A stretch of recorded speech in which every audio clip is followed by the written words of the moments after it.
Hi, I'm Teresa Greco, the host of the Happy Hour. We're on the show. We talk about the things that can help us to live our happiest lives physically, mentally, emotionally, and spiritually. On the show today, I have a great friend of mine, Kevin McLemore. Welcome to the show. Well, thank you, T. How you doing, Miss Greco? And thank you to your audience for allowing me to take up time in your space. A little awkward because normally I'm used to having you as a guest. Not used to being on a guest. So hopefully you can hold my hand through this period. You're just being humble. You're just being humble. So, Kevin, why don't you tell everybody a little bit about yourself? All right. So my name is Kevin McLemore. I am, from what people say, a nationally recognized motivator, master level fitness professional here at Lifetime Athletics in the USA. I'm an author, four-time author, an award-winning author, podcast host of two podcasts, Talking with Kevin and Son, and Sunday Motivations with Kevin and Friends. I'm also a lyricist, as you know. I've written a song for you, and I am what I call a serious entrepreneur, or better known as a professional risk taker. So most of my friends says, my biggest strength is my ability to reinvent myself, right, while remaining grounded to my faith, my family, and to serving others. I live by these principles that have been passed down by my grandfather. He says, when you get to a point in life that you can help someone else out, he said it's your mission to do so. He said, reach one, teach one. So with that mission, I allow my voice to encourage people, help people live beyond their dreams, live with intentions. And I believe that discipline, vision, and consistent action can be a game changer for everyone's life. Beautiful. Thank you so much. Thank you. So I hope that today, in your presence, you'll be motivating many of us to live our happiest life today. Well, the biggest thing is, and my biggest fear is, I'm probably one of the most direct, honest people that you're going to meet. So hopefully, if people can handle my version of the truth, and like I said, it's my version of truth, then we're all in a good, safe place. I will be honest with you. Awesome. So, Kevin, why don't you tell us a little bit about your story, which I know you've gone through various hardships that you continue to live with, and that it impacts you every single day, and is also part of the motivation for the work that you do today, too. Well, I'm going to rebuild that question that or the statements you made, because the things that I went through that most people will consider hardships, I try not to speak about. When I'm speaking and when we're taught to speak, you talk about the valleys and then you talk about where you come from. Life gives us struggles for a reason, and when we come out of those struggles, there's a reason why there's always sunrise and a sunset after a storm. The days gets clearer. So I don't hold on to the fact that when I was younger, my third grade, that I came home and to a surprise, my mother had relocated to Beverly Hills 9021, and our present address was at 559 Cedarhurst in Dayton, Ohio. She also took a traveling companion with her, which happens to be the pastor of our church. And I could have sat and lived my life with a woe is me, but it lit a fire under me because I wanted more for my life.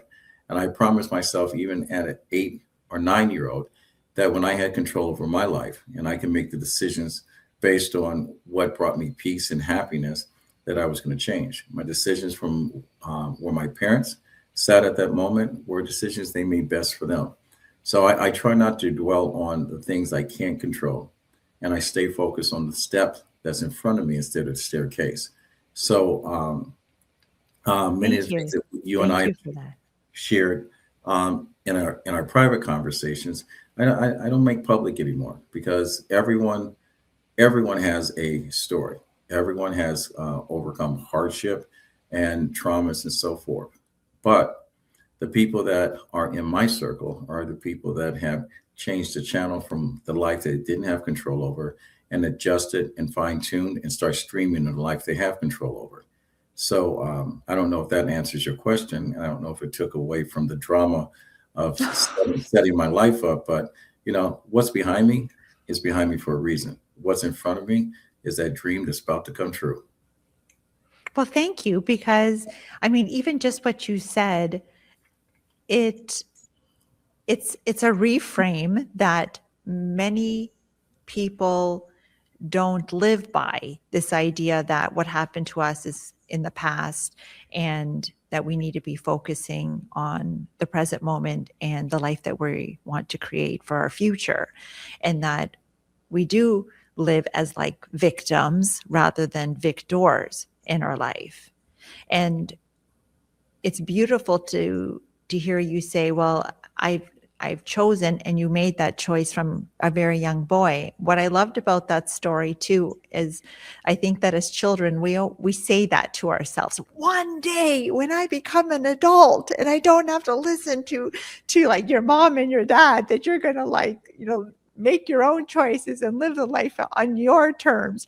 And then you become an adult and you realize that you have so many responsibilities and that your life isn't, you believe, because it's not true, but that you think, oh, you're going to have so many freedoms and so many liberties to be able to make all the choices that you want. But then as an adult, there are restrictions. You have to go to work because you have to make money, because you have to pay the bills, and you have to come, and I have to come home as a mom. I have to come home. I have cooking. I have all these responsibilities, and I'm actually not as free as I thought I would be when I was a little kid. And so I loved that story because I remember me too feeling so restrained by my parents in many different aspects, thinking that one day when I become an adult. But what really happened was that when they kept telling me that I couldn't do this and I couldn't do that and I couldn't exhibit different things or different parts of myself in the way that I wanted to, it actually created almost like veils, or I say cloaks, because it's almost like they hid me from myself. Every single time I was denied a part of me because I wasn't able to do something that I wanted to do. And instead they said, no, you need to be the good girl. You need to be the responsible girl. You needed to be like whatever. It was like, okay. And I just kept shutting down all those doors. And that eventually when I became an adult, it wasn't like, oh, this big sense of freedom. It was actually me so close to myself that I didn't even know who I was. And so I know I'm just going on a little bit of a tangent here, but the interesting part of that story is that it wasn't me being so super free either. And so do you think that that story that happened to you allowed you to become an adult where you felt super free? Or did you also feel like me that becoming an adult actually comes with a lot of constraints? Well, And well, see, this is the difference between your conversation and my experience. One of the things that I always say when I'm speaking publicly, that none of us have an original story. The only difference in between my story and your story is the location, your cast of characters, and the actions that follow, how you came out of it. Now, for me and my family, I grew up poor. I didn't know it until I was a freshman in high school. No one told me. But I constantly heard the conversation in my family from my uncles, my coaches, and so forth, that they had to go out and get the world ready for me because the world wasn't ready. I did not know what they meant as a youth. But my eighth grade teacher, Miss Bartholomew, told me I was going to amount to nothing but a janitor. And I was a little bit of a cut up when I was in school. Did not know that I had a learning disability at that time. It was not diagnosed. And my father and my parents refused to put me in special ed. But my grandfather always taught us to be the best version of who we are every single day. And however you show up, that's how people are going to receive you. So having someone tell me what I'm not going to become, that is not the finish line. That is not your relationship with your heart. That is not the relationship with your life. And that is not where you are. And if you honestly show up as the best version of yourself, sooner or later, every step you take will bring you closer to ultimately where you want to be. So, all my life, people, I'm a black man. And throughout history, there's been a stereotype on people of color. I refuse to address those stereotypes. I refuse to be limited by those stereotypes or those obstacles that are placed before me. My Uncle Bill told me, he said, if someone builds a wall in front of you, he said, I want you to take a couple seconds and think about it. Look at that wall. Question why that wall's there, and then question your motives. What is on the other side of that wall? He says, well, if the wall is too tall for you to jump over it, he said, try to go side to side. He said, in the event that either side is too long for you to go around it, he says, try to go through it. Now, we all know we run into things and we struggle with life. But he says, when you get over those struggles, he says, don't give up. He said, if you don't mind, I'm going to say this. He said, get a shovel and dig under the son of a bitch. There's a brighter light on the other side. All right. So that's pretty much the way I live. And luckily for me, sports put me in an arena with other competitive people that were living lives. Football and track got me a college education. My father said they couldn't afford to give me an education. I had to run fast and jump high, and I did both. And I was good at both of them. And so when you look at the things that other people tell you, is where do you place your value? On someone else's vision of you or the vision you see in front of you? My life is always brighter from the days I open my eyes, not how you see me and how you see me. But what happens, Kevin, when that vision for ourselves is unclear, that we're not quite sure what that is, that, statistically in the ages between 18 to 29, right now, there's a lot of confusion about who we are, what our identity is, and some other things wrapped up in that, because we're in this time period when we're trying to figure out what that is. And I think because we're trying to figure it out, we become very vulnerable to the opinions of others around us. Luckily for you, there was a little inner voice inside you that said, almost like, F you, you're not going to tell me what I'm going to be. I'm going to be what I feel like is how I'm being guided from the inside. And was that always something that you were attuned to, that there was this inner voice that said, okay, that's fine, that's your opinion, but that's not where I'm going? Well, up until the point that I started having these internal conversations with myself. And this is the reason why you hear the phrase, surround yourself with like-minded people. My grandparents were the people that were always pouring into me. My grandparents were Ann and Joseph Phillips, as well as my Uncle Bill and cousin Ronnie.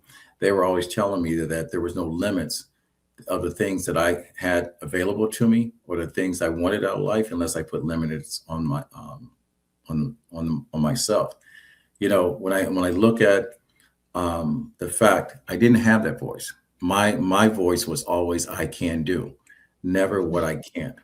And my parents basically says, go out there and do your very best. In the event that your very best is not good enough for everyone else, you still have to live with the decision that you have made for yourself. So, the first thing that I learned very early on is acceptance, who I am. And the first conversation that happened in my house, I was a Black man that happened to be free. I had 3 relatives, three generations of family. My grandfather, his father, and his father was a slave. I was not a slave. I was a free man. So the acceptance of who I am at that very moment and the opportunities that were presented to me, the only thing that could stop me from achieving what I wanted or what I wanted to be was me. And I accepted this from the time my mother left from the 3rd grade to the time I graduated from high school until I entered college. Now, the difference is first acceptance, creating a purpose as to what we call a why. Why do I want to do this? I've learned as an adult is that every 10 years, we discover a new why, a new purpose of why we exist, what we want out of life, and so forth. And that can be from happiness, relationship to professional. And when I go back to saying professional, there's never been one day of my life I've ever chased a dollar. I've never taken on a job that I wasn't happy doing it. I never took on a job based on how much they paid me. My ex-wife will tell you she hated me saying that. I do not do anything in life. And I'll repeat, I do not do anything in life unless it makes me happy. So my purpose in life became very clear as I started to grow up. I was really good at connecting people. I was grateful for the life that I had. And my grandfather told me that if I could not stand by my word, the world will stand on your chest and suffocate you. So integrity and character meant everything to me. And those are things I still live by today. Reach one, teach one. That's my grandfather taught me. Wow. Those are like such a, I mean, just in the little bit of time that we've been talking, so many great lessons were imparted to you. And and you took them all, because sometimes we could be stubborn kids and say like, "Oh, what do you know? You're just an old man. What do you know? It's going to be different for me, or I'm not going to do it that way. I'm going to do it my way." But somehow you took them all in, and you've been living your life by these things. Now, I will tell you, every aspect of my life hasn't been joy for when you look out of it. I had to go through some stuff. You and I, we have talked about this. I had to teach myself to read twice in my lifetime, one by choice, and the other as I had no other option. The first time I was a junior in college, about to graduate from college, and not knowing where my life was going to take me my senior year or after my senior year, I realized that I did not read or write on the level of my junior year in college. And lucky for me, pride aside, I found a young lady that was a little smitten by me, that taught me, and without embarrassing me, taught me how to read and write. All right. And Lord behold, I always knew from a kid that I was going to write a book. I didn't know I was going to be an award-winning author or 4 books. I always knew that I was going to be in some part of entertainment or media. I just didn't know when. That's the reason why I say every part of your life has a different layer. Mhm. The second time that I had to learn to read or write is that through playing football on each of the levels that I played, I experienced multiple concussions. And on the 17th of, matter of fact, it wasn't the 17th, it was 2017, March 2nd, I experienced a blow to my head that wiped out my memory. I didn't know who my family was, didn't know who my children were.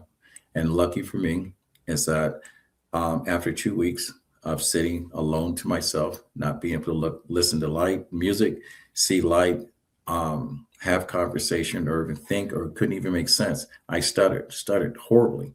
Um, I went through, when I was finally left to myself at home, went in my office, and my computer always has a passcode on it.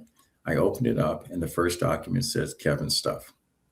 When I read it, and I read it very, very slowly, I walked into my family's room and asked, I said, who had written this? And they said, you did. And it was my whole life. I have been journaling from 1973 to the day I entered Roosevelt High School till I graduated from Roth High School in 77, up until 2017, March 2nd, which March 1st was my last entry in my journal. I had started to compile all of my life's experience into a book that I wrote called Indispensable Games of X's and O's, how I learned everything about life. I learned playing high school football. It taught me how to sentence structure, to write, grammar, and so forth. And I'm not really good at it. All right. I fake it very well, not really good at it. So the first thing is being honest with yourself. But things happen for a reason. And my rationale was I was busy doing too many things. The conversation that, multitasking, trying to do this, trying to hit a certain thing, a milestone, or setting goals. And I stopped doing that. It was God's way of pointing me in the right direction. And his direction was to connect other people and make a difference in other people's life. And that's how I started my podcasting career. Wow, wow, amazing. Now, Kevin, what would you say to someone that might say or respond by saying, well, that's, maybe that's easy for you to say, I'm going through this. And it's almost like those people who aren't actually great listeners, that when you come to your friend and you're like, oh, I'm having a really hard time, and you explain a little bit about what's going on, and they're like, oh, wait till you hear what's happening to me. And then they go on and on and on about how their situation is way worse. And so what would you say to somebody that is stuck in that victim mindset, that, oh, you think that that's bad, Kevin? Listen to all the stuff that I'm going through. What would you say to that? Well, one, I'm going to say, if you are a person that can acknowledge that you have gone through some stuff, I'm going to say congratulations. Because just like anything else, the any way that you can make a change is to allow yourself to admit there's a problem before you. There's a situation before you. You have to realize when people talk about happiness, happiness is either emotional, physical, psychological, and sometimes environmental, and there could be a lot of other mental things that could be applied to it.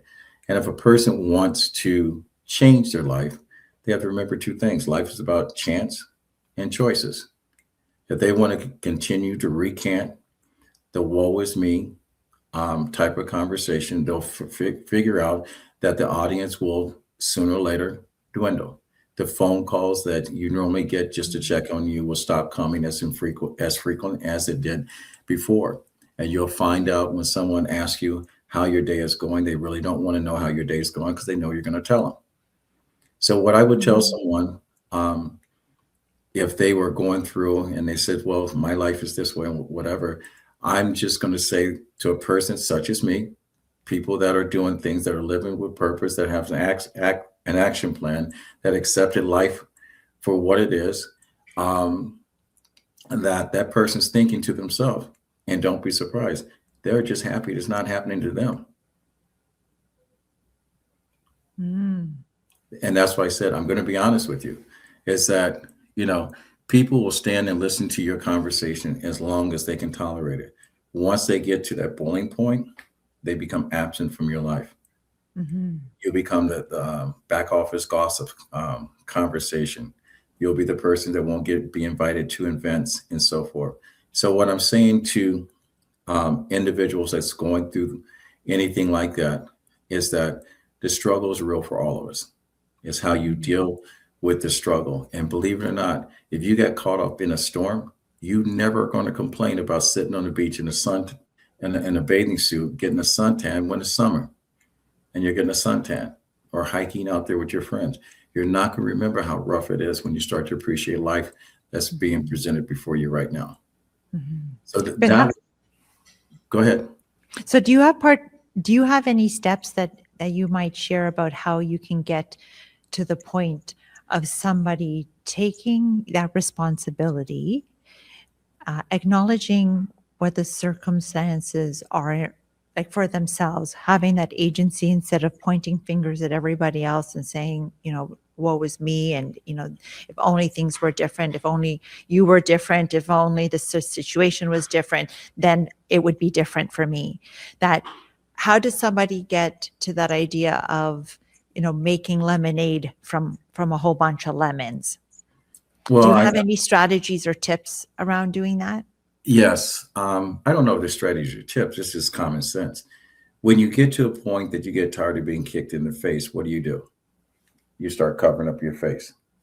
When you get to a point that you're so disgusted with the way your life is, you make changes. You make it stop. Just like being in a bad relationship. And we've all been in bad relationships. And if you are not in that same relationship, you've moved on. The real solution to making change is basically acceptance before improvement. Accept where you are, who you are, what you can and cannot control. You have purpose over pleasure, because pleasure fades. Purpose is sustained. Ask yourself, who am I becoming, and who can I help, and how can I help myself? So if I would come up with an action plan, I would basically say, practice acceptance. Okay, clarify your purpose. Strengthen your connections or your relationships. Train in a space of not immediate gratitude, but delayed gratitude. Live in alignment with what you believe, what you love, in your faith. And I would say, slow down, chill, drop your phone, not check emails so much. Take a walk in the park. Breathe some fresh air, smell the roses, hold the hand of someone that you've missed, listen to a song that you played when you were young, and have a glass of tea, summertime tea on your porch, and just relax. All right, because we all learned through COVID, connections matter. We simplify. COVID was probably the most honest experience that happened to any of us, because we realized that one, the partner that you had was either the partner that you had for life or the partner you had chose for the life that you had. You realize that other thing, the children that you had, now you got to learn how to take care of your own children. Most of us have child care and everything else. Now take care of your own kids. The other thing you realize is that the job that you had at that time, you were either appreciated, respected, and rewarded for your abilities, or you were rejected, replaced, and your whole world was tossed upside down because you depended on a job that wasn't dependent on you, that replaced you. That's the same way when you look at AI and they talk about people with, artificial intelligence. The more we train AI, the more AI doesn't need us, because sooner or later, everyone's bank gets filled up. And if you're not constantly in line with your environment, both physically and emotionally, you're not in line with the opportunities that's present, and you're honest with what you can and can't do, the line will be basically erase you. So my takeaways on that is happiness takes practice. Purpose sustains joy, and connections really matter. Yes, thank you. So many good points in there. Maybe what I wanted to also talk to you about is your understanding of what true happiness is, because you said something, there was a line in what you just shared with us that reminded me that I wanted to talk to you about, because I think that people believe that happiness is those moments of pleasure, right? Mhm. Where things are going well in our life and, oh, now I'm happy, but then now things have taken a turn for the worst and now happiness is now gone. But inherent happiness, the happiness that is an innate quality of our spiritual self, I believe the infinite, eternal part of us, that part of us is always innately happy, loving, and at peace. Those are the qualities that we have always within us. And that happiness is like the sun, that sometimes the clouds move in front and we don't see the sun, but it doesn't mean that the sun isn't there. Happiness is like that true, eternal, innate, infinite happiness, in abundance happiness. It just takes either us plugging into it so that we feel it, or us dealing with those blocks, the clouds that have moved in front for a little bit, that might make us feel like our happiness is gone, but it's not really gone. And so what would you say to, because just I heard you allude to that idea that, it's different than pleasure. What would you say to what I just shared? So if you were to ask me what is happiness, the first thing I would go is because it's an individual. Happiness is a state of well-being and contentment. It is not consistent joy or the absence of struggle. It is the ability to appreciate life as it is while believing in what your life can become.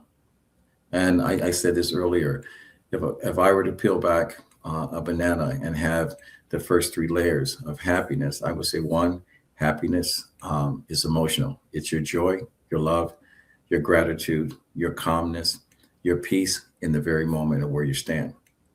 The second is psychological. Is happiness, is your purpose, your growth, your acceptance, your alignment with who you are and who you're becoming. And the third, as I'm peeling this layer back, I would say social happiness. It's your connection, you're being seen, you're being valued, you're being loved, and what you offer to everyone within your circle. Um, I don't know if anyone can give you that finite line of what happiness is, because every conversation, every experience you had, and whatever, some people either accept where they are and they're happy being content, or they're chasing something that can't be caught. Happiness is not things. It's not your bank account. It's not the places you go. It's the things that you experience with the people that are close to you. And the closest person you have is within your own heart. So you cannot experience happiness or joy with anybody else until you find peace within yourself. Mm-hmm. And so when you shared that story that you've never ever done anything or any work that hasn't made you happy, and that your wife wasn't so in alignment with that belief, because, and maybe there are people that are listening that go and say, well, if I only did what make me happy, I wouldn't be able to pay for all the different things that I have.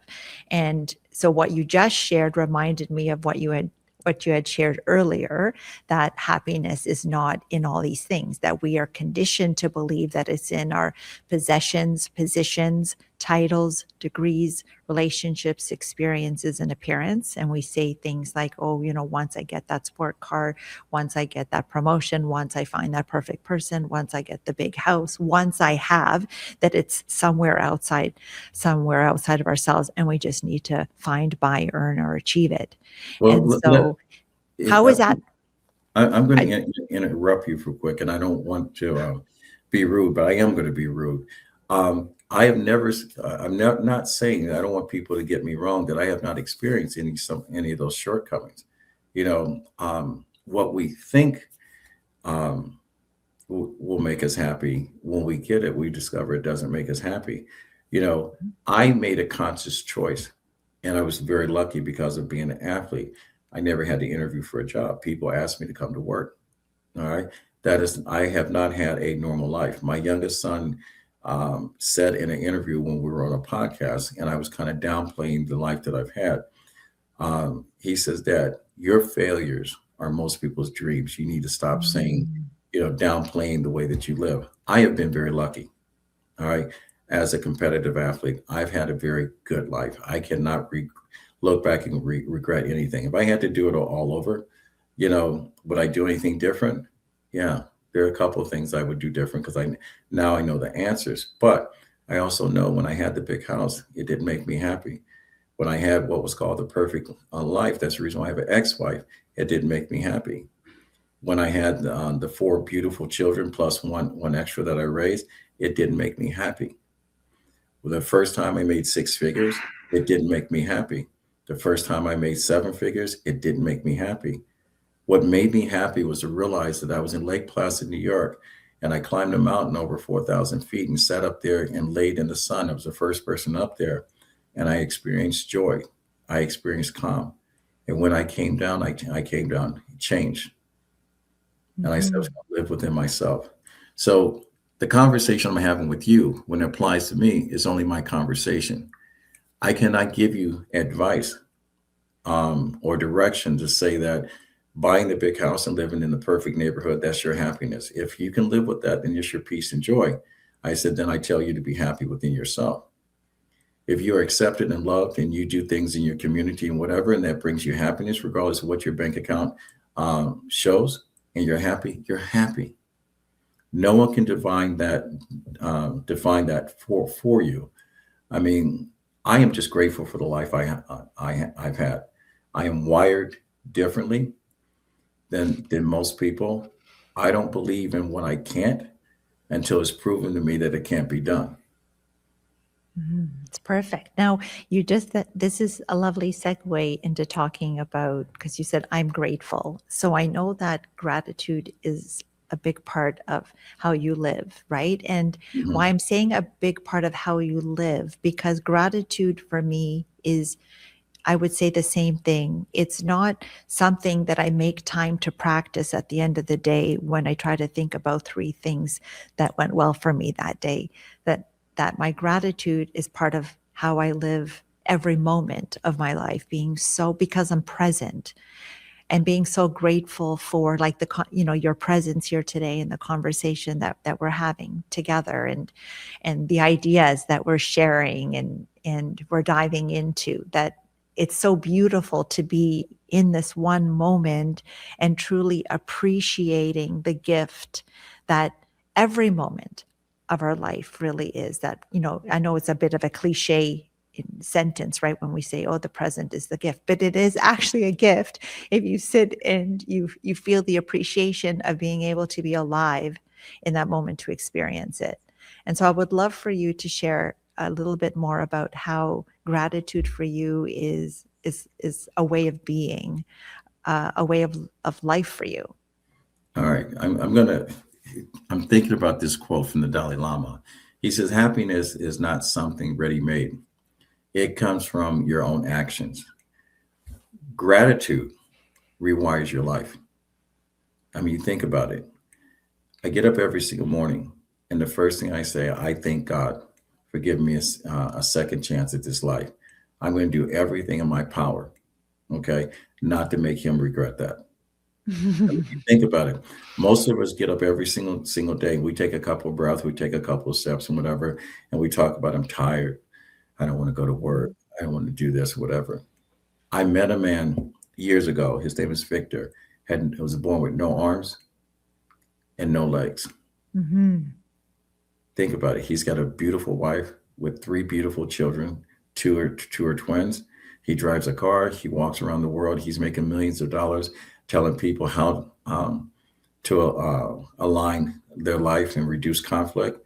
And here we are sitting in the audience with all our toes, all of our fingers, all of our head, our heart, and whatever, and we're complaining about what we can and can't do, where we can't go, and whatever. It's too hot. It's too cold.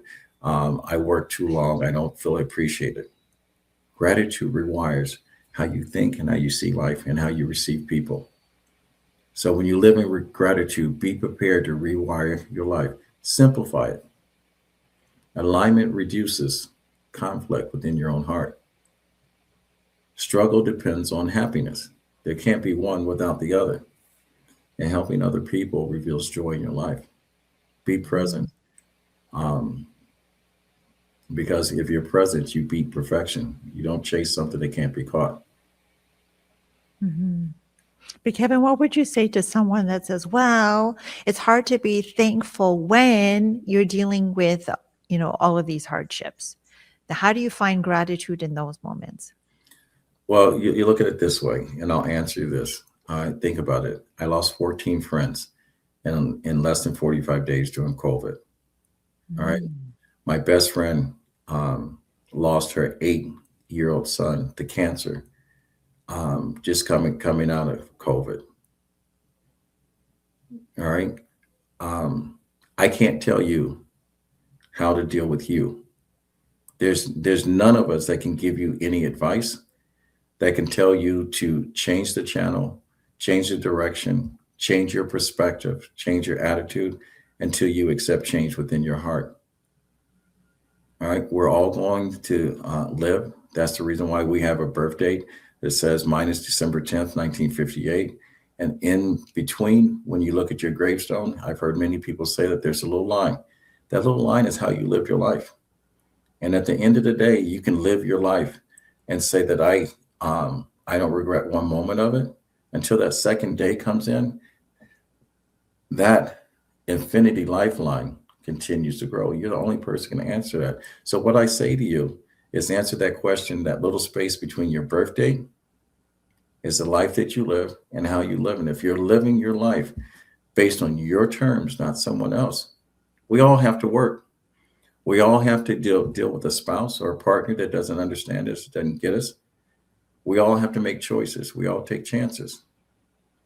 Now, the difference is the outcome and the actions that follow it.